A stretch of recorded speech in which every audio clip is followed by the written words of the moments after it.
Hi guys, நாம் இன்றைக்கி பார்க்க போகிறது என்னென்னு பார்த்தீங்கன்னா வார்ப்பு வந்துடுச்சிங்க. எப்படி சூப்பராக இருக்குதுல்ல. ஸோ இன்றைக்கி இலை நப்ப போகிறாங்க. அந்த வீடியோ தான் பார்க்க போகிறோம். ஆல்ரெடி நேற்று சிம்பிளாக காமிச்சிருப்பேன். இதில் கொஞ்சம் டெஃபினேஷன் கொடுக்கணுமே அப்படின்னு சொல்லி கொடுக்குறேன்.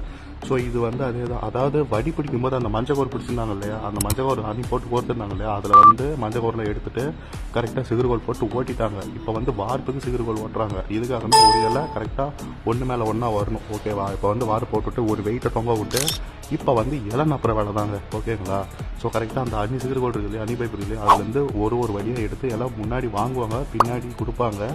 ஸோ இப்படி தான் வேலை நடக்கும். அடுத்தது பார்த்தீங்கன்னா அச்சு ஃப்ரேம். இதுக்கு ஒரு இலை வார்ப்பலை, ஒரு இலை ஜரிகலை, வார்ப்பலை ஜரிகலை. ஸோ இப்படியே தான் மாற்றி மாற்றி வரும். இதே வேலை தான். இது முடிஞ்சதுக்கப்புறம் பார்த்தீங்கன்னா ஃபுல்லாக முன்னாடி எல்லாமே வேலை முடிஞ்சுது. இப்போ இந்தாண்ட பண்ணை இலை இலை நப்பணும். ஓகேங்களா? அதாவது ஒரு பண்ணை சண்டுக்கு 3 இலை வரும். ஓகேங்களா? இது ரெட்டை இலை வார்ப்பு. ஸோ 2 இலை வேலையெல்லாம் முடிச்சாச்சுங்க. நம்ம சேனலுக்கு ஒரே ஒரு சப்ஸ்கிரைப் மட்டும்